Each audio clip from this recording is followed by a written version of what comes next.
They called you a felon. Yeah, I mean, true. Are you a felon? I am. Shaniece thought she was bigger than the gang's program, the program that was already established. No marriages, multiple baby mamas, years of access, visibility, money, and women in orbit. That didn't start with her. Nothing that came out of this podcast contradicted that pattern. The game appeared on Drop the Low, the podcast hosted by Evelyn Lozada and her daughter Shaniece. A big bone to pick with you. Okay. How did you make me a grandmother before 50? Wanted to hit you with that so that by the time you're 60 years old, you have a whole like 5th, 6th grader, you know? What? What the conversation exposed wasn't comfort or chemistry. It exposed a setup a lot of women recognize: long-term access, time spent together, sex without commitment, no marriage discussed up front. Casual sex with no expectations is one thing. Expecting commitment while doing the same things is another. At that point, you're not moving forward because a relationship is being built. You're moving forward because he's still there. Those two things are not the same. Celebrity or not, this is how situationships turn into long-term entanglements. Now, Evelyn mentioned how basketball wives turned the gang's felony into a talking point tied directly to him being Shanice's baby daddy. While that's being discussed, Shaniece asks him directly if he's a felon. He says yes. Then he adds that his family, his children, and his fans already knew. You surprised that they weaponized the fact that you two had a baby against me on the show? Like, I had a feeling it would happen, but like, how did you feel about that? Because they called you a felon.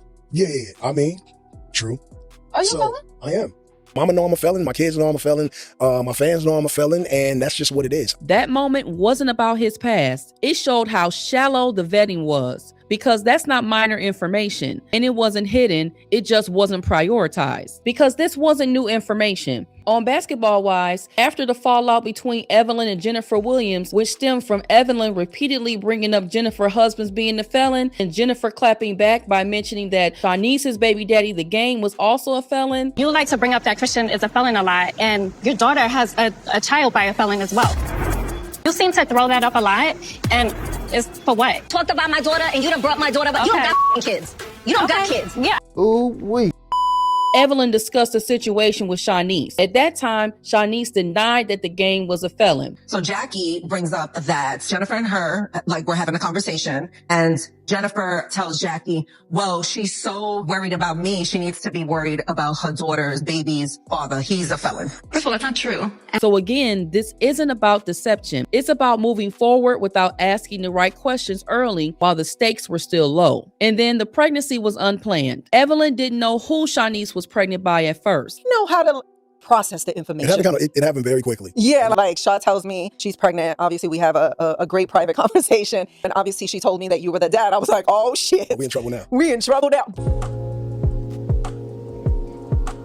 When a relationship is serious, family usually knows who's involved. But that wasn't happening here. This wasn't alignment. This was attraction and access. Now, based on this conversation, it sounds like the game was direct at times. But that doesn't mean he was always direct.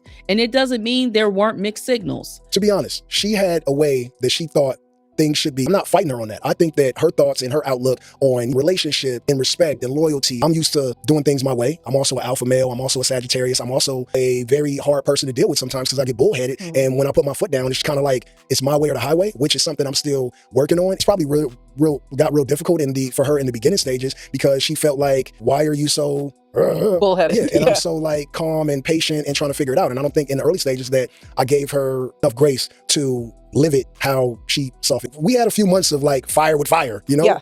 Well, thank you for saying that you didn't give me enough grace, because I do agree with you. And I think a lot of my anger came from you not delivering what the expectations were. Yeah. So we'll leave that there. People don't move forward based on one conversation. They move forward based on access, consistency, tone, and familiarity. Consistency can feel like intention when you want it to, but patterns matter more than vibes. When they talked about dating, expectations, and why things didn't move forward, Shaniece didn't sound confused. She sounded hurt. Not loud, not dramatic, just disappointed. That's what happens when you realize what something actually was after you've already invested emotionally. You don't always feel the disconnect while you're in it. You feel it when the outcome is final. The game said he manifested having a baby with Shaniece, but there was shock when she told him she was pregnant, and later confusion about feeling out of the loop while parenting a very young child. You manifested Blaze. Yeah.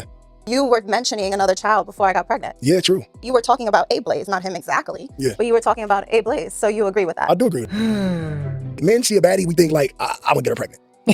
That's what men think when they see a baddie. You gained me. When a man really sees a woman that like that he likes and it's a baddie, like we be thinking like, damn, like I would have a baby by that. I manifested. Gained. Yeah, game manifested. You know, when she told me, I was shocked a little bit. I absolutely love being a dad, but I was shocked as shit. And I don't think it was the reaction that Shot wanted. So she cried a little bit. It was uncomfortable for her and for me. I didn't want to make her cry. I just was like, I didn't know what to say because I hadn't had a kid in 14 years. So I was like super shocked. She had never had a kid. So of course she was super shocked. But when she found out, she kind of got to live with it a little bit, processed it. And then once it got to me, thrown out to the wayside about that because I didn't want to make her feel like I wasn't excited. But that doesn't line up. You don't manifest a pregnancy and then act surprised when it happens. You don't say you wanted this outcome and then move like you weren't prepared for it. If the intention was real, the response would have been preparation, not confusion. The math is not mathing. That sounds like purpose and more like attraction being rewritten after the fact. Now, when the game says he pops in, spends time, and leaves,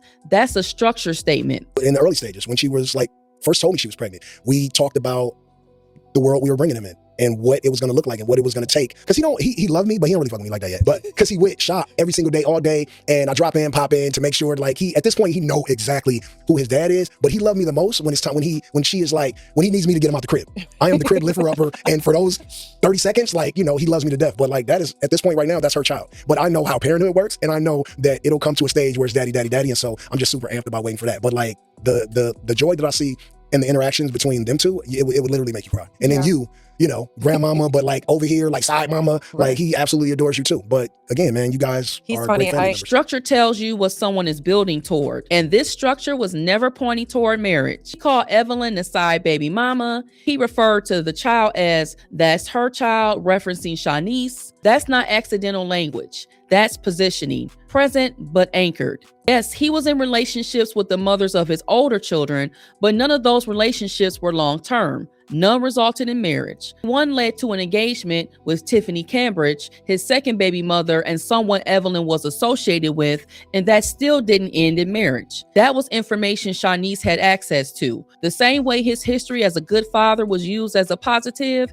his relationship history should have been weighed too. Patterns don't have to repeat exactly to be warnings. They just have to be consistent, and they were. Evelyn said once she knew who the father was, she felt relief because she trusted how he shows up for his other children. I've had people ask me this. How did you feel when you found out that he was the dad? My initial feeling was I was shocked. Yeah. I found so much peace in I know how you love your kids, and I know how you parent your kids.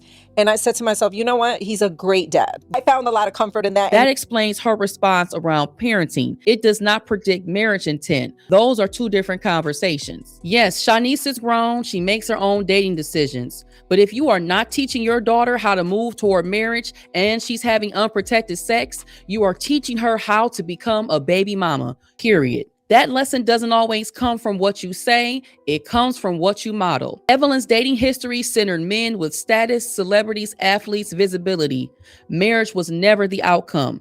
So this arrangement made sense to her. Her biggest concern wasn't, why isn't marriage on the table? It was, I'm about to be a grandma at 50. Help me understand.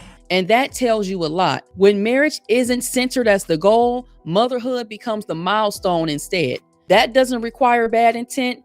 It explains the outcome. Shaniece is grown. Development starts young, but at some point, choices are yours and outcomes come with them. So this didn't happen because information was hidden.